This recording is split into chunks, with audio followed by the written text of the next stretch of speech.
we have 28 minutes. We'll try to be packed. Well, we'll try to be packed because I have a lot of questions for you guys, and I'm probably like you, and I want to hear a lot about what they have to say. So first, maybe we can just, I would say, better know each other. So Luc, you are the first mentor on Plato, but what else? What else? So I'm currently at Lyft. I've been at Lyft for about 2.5 years. I lead the Lyft Level 5 team, which is the autonomous driving unit of Lyft, and I started it. And before this, I was at Google for about 12 years, and my claim to fame there is to have started and grown Google Street View into something fairly successful. So that's me. Cool. Howdy, I'm Dana Lawson, VP of Engineering at GitHub. I've been at GitHub only 8 months, so in startup worlds, even though it's not a startup, it's like 7 years, right? Before that, I was at Envision App Design Platform and New Relic. Been in technology about 20 years. I've survived, most like y'all, and I'm happy to be here to talk to y'all about scaling teams. Awesome. Hey, I'm Prashant. I lead engineering at Asana. I've been at Asana for 5 years. Asana, hopefully some of you use the product, but it's a product to help teams work together more effectively. And before Asana, I was at Amazon and have seen fast scaling at companies small and large, and it always feels hard, and I'm excited to talk about it. So on my side, I would say I started as an engineer at Orange, the telco company. So we were something like 160,000 in that company. Moved to some other big companies. At some point, we were in a company startup. We were 60, and I've been bought by DocuSign, and now we are 3,000. And scale has definitely different meanings for those companies. So running at scale, growing at scale, hyperscaling, whatever. So I have to say that now I don't even know what it means. So probably, Luc, you can provide your perspective on this. So, I mean, scale means different things to different people and different companies. I think when you think about scale, you often think about scaling a product, meaning scaling the usage of a product, growing the user base.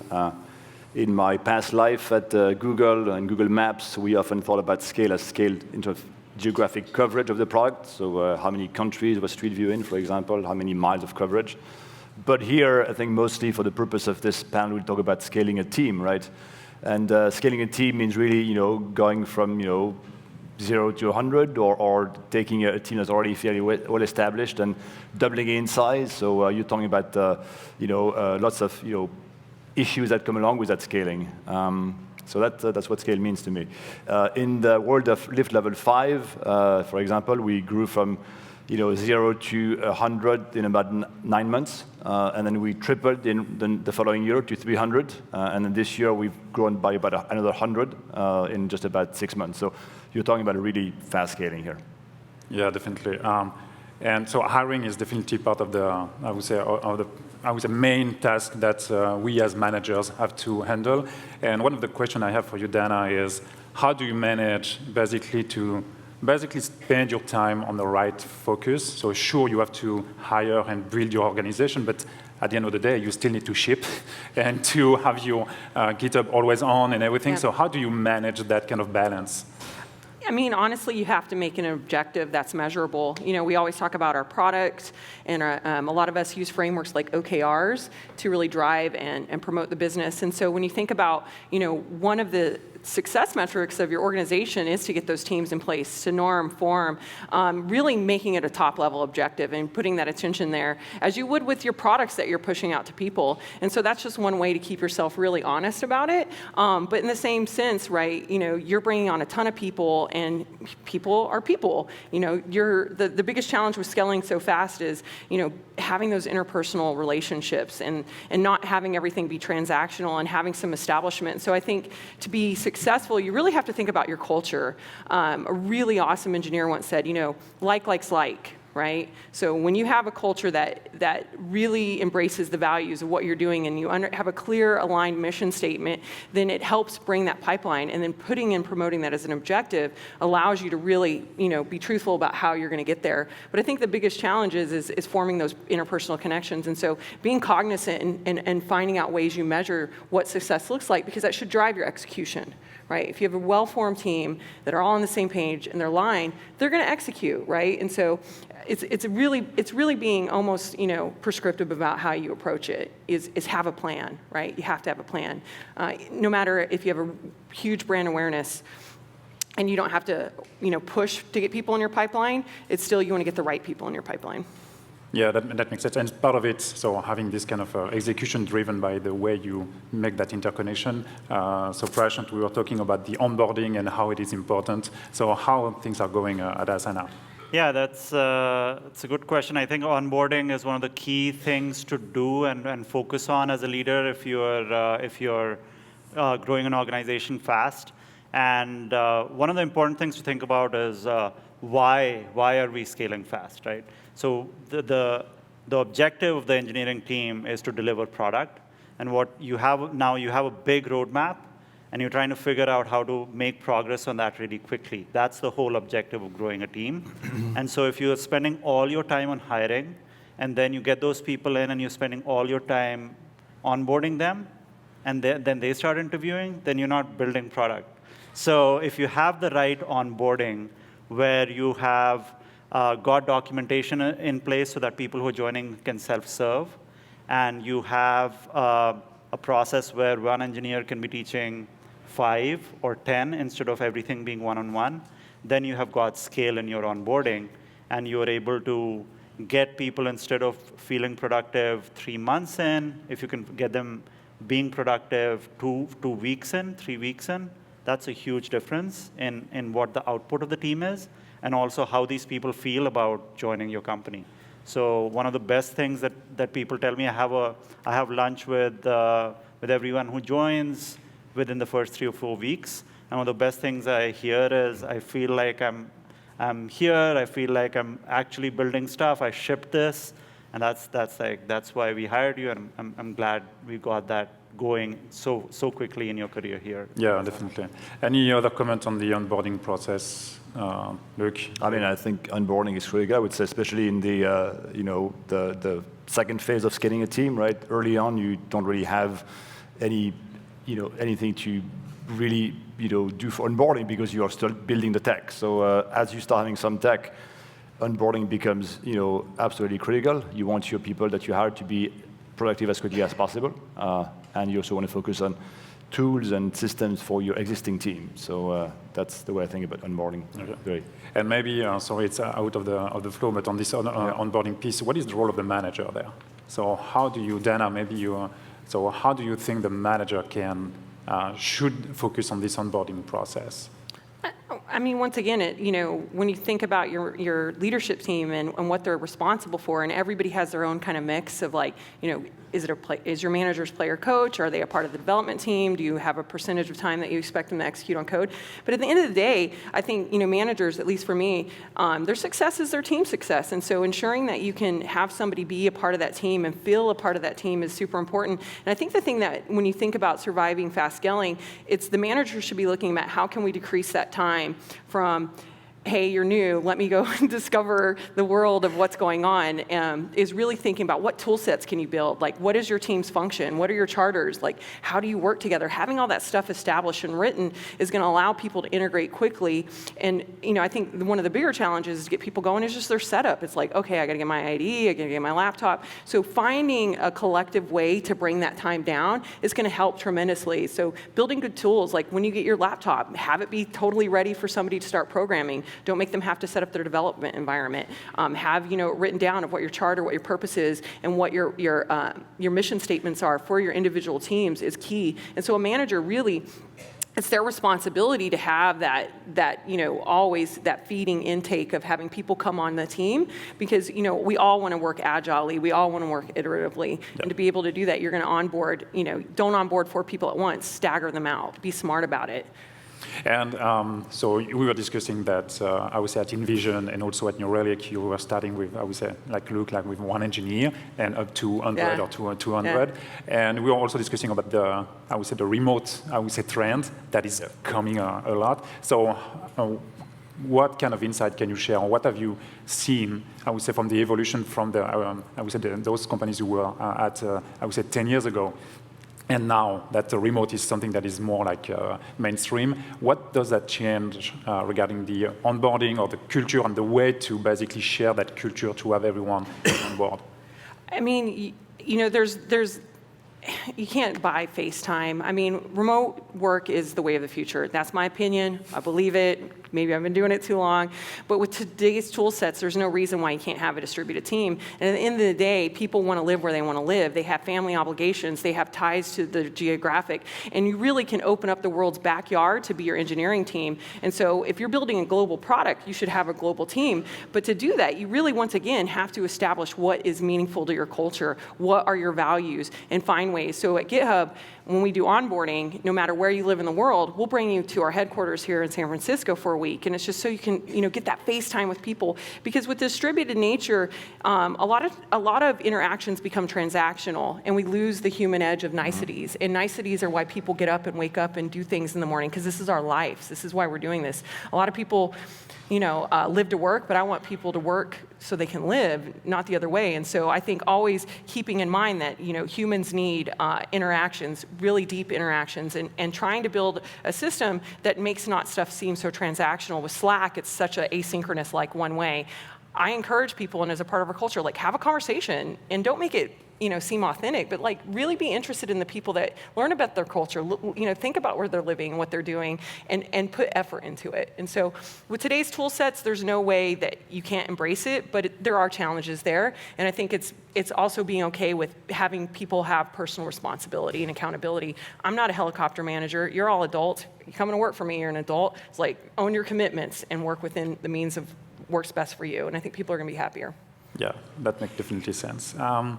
Prashant, one question. So companies are growing. This is the goal of every startup, to start from nothing and then to become a big company. We're kind of used to have the exec team being changed at different time. So the CFO that is, for the founding, the CFO that is for the IPO, and the CFO that will run.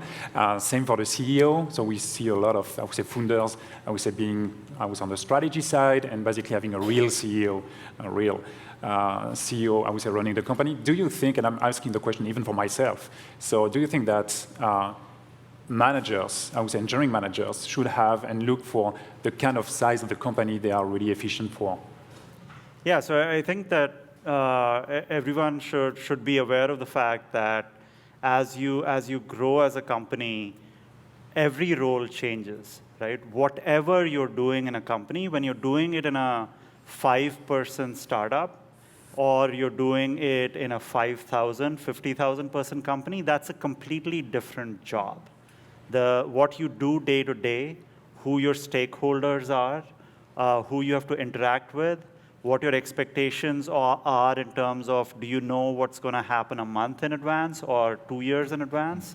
All those things change completely at different scales. And that's a question that you should be asking yourself a couple of questions as you go through it as a leader. One of them is, am I still enjoying this job? Is this really what I want to be doing day to day? Or did I like having the whole company gathering around a table and talking? Is that important enough for me to not want to do this and go back to doing that somewhere else, presumably? And second is, do I have the skills for this job? Can I get the skills for this job today and the job that I'm going to have tomorrow? And things like this help, in my opinion, where you talk to people at different scales and try to understand their jobs and learn from their mistakes rather than repeating them. So can you get the skills, or do you have them to be operating at the level that you're going to now? So I don't think engineering is different in that sense. So if your job absolutely changes through different phases. So you should be thinking about these. Now, what is different about engineering is the amount of context that is needed to do the job well, in my opinion. So you're building up a stack, and you change it over time. Every line of code, hopefully no line of code is more than 4 years old in your code base. If somebody has touched it, somebody has refactored it over time. I mean, we have older code, so not every line of code. But the point is that having an understanding of how decisions were made in the past and treat them as mutable, treat them as changeable, but understand that context really helps you as an engineering leader as well. So you can pattern match across jobs, but it is good to have a core set of folks who have seen this stack evolve, in my opinion. So it doesn't have to be the leader who's there for a very long time. You can get somebody in, but you need to have those people who are holding on both to the culture and the technology. And so I think engineering is special in that way, that you need to preserve that context some way, and leadership is one good way to do it. No, that's fair. Luc, so talking about this change, I would say across the lines of the role of the manager, and basically the organization itself is changing, and the focus is changing. So you have seen, I would say, from really tiny teams, I would say, growing to, I would say, almost small organization within a big company. So what are your insights about it? So what is the change of focus, maybe? Yeah, I'd say at the very beginning, it's all about sort of velocity and about also sort of getting to critical mass quickly. So at that stage, I think when you build the team, you focus on sort of hiring the top people you can, but you don't necessarily have a very fixed structure that you're trying to match people to. You are trying to hire the top people, and then especially the top leaders, and you shape the org around them. And then over time, sort of these people can build their own org. So typically you start with people you know, and that's often people you've worked with before, people you know and trust, and they can run their own show. Over time, I think as the org matures, maybe you're getting to 50, 100, whatever, then I think you need to start, maybe the org has shaped a bit. Then you need to think about which specific roles you need to fill, which particular team needs to grow more than others. So you need to put in place more structure, you need to have recruiters that are able to follow some process. You need to, in fact, you did at this point have OKRs around growing the team so that it remains a focus.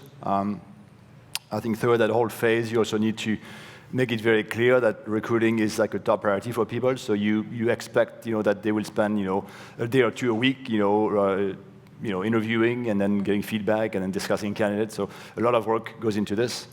And as you get to maybe a slightly more mature org, I think that's where, when you're getting to Dana's point again, the tooling becomes very, very critical. So having great tools to make people productive quickly, having great onboarding, and onboarding is really everybody's job. So you may have a TPM managing the process, but what we really want is every end leader, every manager, every sort of tech lead to contribute content for that onboarding, so it's really efficient. So you want really people to be productive in their first week, ideally. And that's hard. So it takes really everybody understanding the focus to make this successful. Yeah, definitely. Thank you. Any more comment on this? We're good. So last question, and I want to talk about this kind of good advice or important advice that you folks have been receiving during your career. So what can you tell us, I would say, one story about this advice that maybe changed the way you look at your job or the way you look at the industry or whatever, something that really helped you, and give us a bit of that context. Maybe Luc, you can start. Yeah, I think that one piece of advice I received from one of my former bosses was to surround yourself with people you trust, and that resonates with me still today. I think it is so important as a leader to be able to sort of, if I want to be able to sleep at night, I need to know that the team's in good shape, that the OKRs are being taken care of, that that my team is sort of knows what they're doing, and people you trust under you is critical for success. So that's what I look for in people. Dana, trust? A slightly different answer, but definitely agree with that. Honestly, the best advice I got was be yourself. I know that sounds like totally ridiculous, but honestly, I think especially as you continue your journey as a leader, it's very hard, especially no offense to you dudes out there, in a male-dominated industry, for you to show up different because you feel like you have to meet this model. And the best advice I ever got was somebody said, knock your shit off and just be yourself. You're here for a reason. You have the skills. You know how to do the job. And people want to see authenticity because, again, the world is such a diverse and amazing place, and we need to be sure that we're showing up and saying, you can be who you want to be, you can represent who you want to be, you can be authentic, and you're going to surround yourself with a team that believes it when you're representing your true authentic self. So that, my best advice is, don't second guess yourself. You know yourself better than anybody else, and be yourself. There's this quote about we spend most of our lives worrying about things that never happen. And it's attributed to Mark Twain, because most quotes are attributed to Mark Twain. So I don't know who said it first, but it's really beautiful. And if you really think about it, it's like, yes, most of the things that I've worried about did not actually happen. And as a leader, as an engineering leader, your job is to look out for problems before they happen and think about them and plan for them. And you can spend your life worrying. So there's a difference between being contextually aware and knowing what's going on and planning for the future and having contingencies in place. And and you can take that to the emotional and make it worry. And to me, that's the advice, is don't worry about it. Plan for things. Think about downside, but don't let that take you down. Yeah, that's fair. Thank you, Mark Twain. Dana, so mine relates to yours, so about being yourself. Yeah. And honestly, when I was starting my career, I didn't know myself. I didn't know who I am. I didn't know what I like. And the best advice that I had from one of my bosses too was, you know what? Every opportunity, just say yes. Be the yes man. And especially early in your career, so I would say during the 10, 15, I would say first year, try anything you can. Try anything you can. And I will give you just one example. So I'm a VP of engineering at DocuSign, but like for 2 years of my career, in the early beginnings, I was basically working for a company that was building submarines, and nothing related to software, nothing at all. And I was some kind of a project manager, and I have no technical legitimacy. So I had to convince people to do things because for the process, it was better and everything. And I was talking to people specialized in torpedo, people specialized in nuclear plants that are inside the submarines. So it's something I have no fucking clue about. and those guys had, I would say, 20, 30 years of experience, and I was the young guy coming from Paris. So basically, like, and it was on the, I would say, on the south of France. So being a bit of arrogant and as old French, I would say. But so young and arrogant, and I would say trying to tell people how to better do their job, which was the best recipe for, I would say, the disaster. But anyway, long story short, for us, that was a tremendous experience because I learned how basically to put my ego in my pocket and listen to people to understand their constraint, to be able to help them. And as a manager, that was probably my best experience ever. But I was in the software industry, so basically when I had this opportunity, I could have said, you know what, nah, it's not for me. But that advice, basically, Christophe, thank you. Well, he's not dead. But that was the best I ever had. So I would strongly suggest you to be yes man or yes woman or yes whatever.